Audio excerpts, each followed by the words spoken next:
Next piece, we meet some youth who talk about the work they do around violence prevention and how teen dating violence affects young people. Man, this stuff is getting me depressed. Aww. I thought we was gonna show the positive stuff that goes down in Oakland. But this is positive. It's raising awareness and educating people on the issues. Plus, ain't it powerful to see all the local folks working in the community to create a change?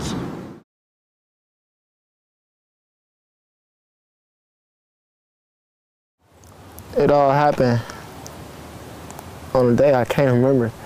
It all happened on a day that me and my sister, we was playing on the porch.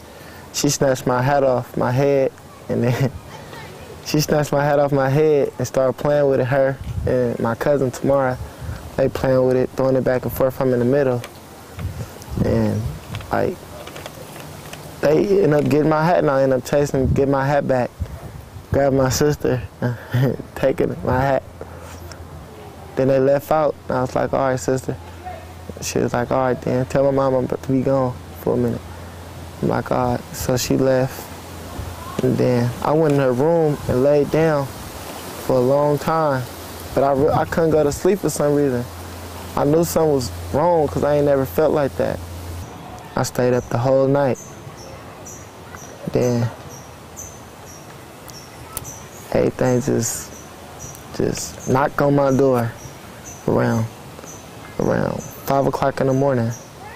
I'm still woke, just standing there, just sitting there, knock on my door. And that's when all the bad news came. I said my sister had got shot, she died. She passed. I just broke down to my knees and cried. And ever since then, I couldn't cry for nothing else. Yeah, this her Stop the Violence thing. She did this in art class. Her whole thing was about just stop the violence. She didn't like violence. They found out that she had got shot in the head by her boyfriend, was supposed to be boyfriend. I wasn't shot. I was mad at the same time. I was ready to go get every gun, call everybody I knew. I mean, because that nigga, he was in the wrong. My sister wasn't in the wrong. First of all, why you gonna point a gun at a girl? He shouldn't even did that. That's wrong right there. I mean, shit. And you pull a trigger and you think you're a man? That don't solve nothing, though. I mean, shit, that don't solve nothing. I was ready to go off. Ready to pull a gun until I thought of the gun. I shot my sister. I ain't about to use a gun to shoot nobody else with. So, because I wouldn't want their family to feel the way my family feeling. So I just sat down and just started praying. I learned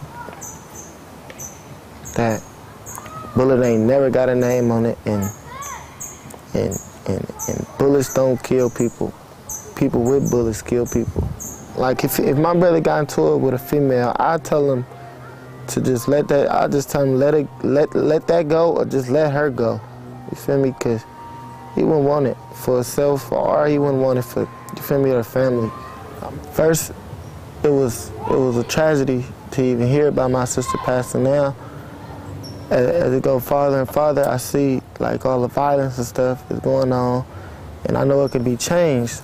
So, but I just look at life as going on. So.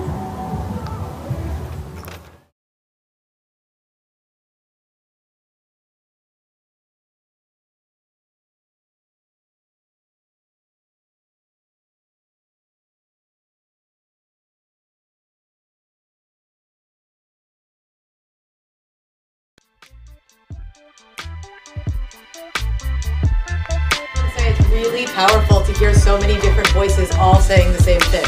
You know, the numbers here are scary. When you look at these numbers, sometimes they can feel hopeless. But I know we have a group of young people in this room. We have people from the community. We have people from the district. We have people from all different walks of life that are dedicated to ending dating violence and to really specifically ending teen dating violence. The group that we're in is Youth Alive /TNT, meaning Teens on Target. We also learn ourselves. We go through training, do retreats, we watch videos during our meetings, and we also learn gradually, and then we teach them. I'm with RAP, Relationship Abuse Prevention, and what we do, we help people or teens with their problems in their relationships. And what we do is we have sessions. We go to different middle schools and we teach 6th graders about how to stop violence, gun violence, teen dating violence, and family dating violence, and just tell them and give them information on how to prevent it. And people, most of the times, people don't know that they're in an abusive relationship as well. And they're most of the time they're scared to tell. They're scared to express how they feel because they feel like they're gonna either get rejected, or they're gonna be called a liar, or they're just gonna feel very insecure about themselves. Like, one of the things that I learned about dating violence was that I never knew that if your partner tells you, oh, if you break up with me, I'm gonna kill myself. And another line was, oh, if you don't have sex with me, that means you don't love me. So they're like forcing them to have sex with them, and I never knew that either until I joined the program. Yeah, it created Teen Awareness Week this week, all week. We have information and resources, where to go to get help, and the help is totally confidential. Nobody will know about it.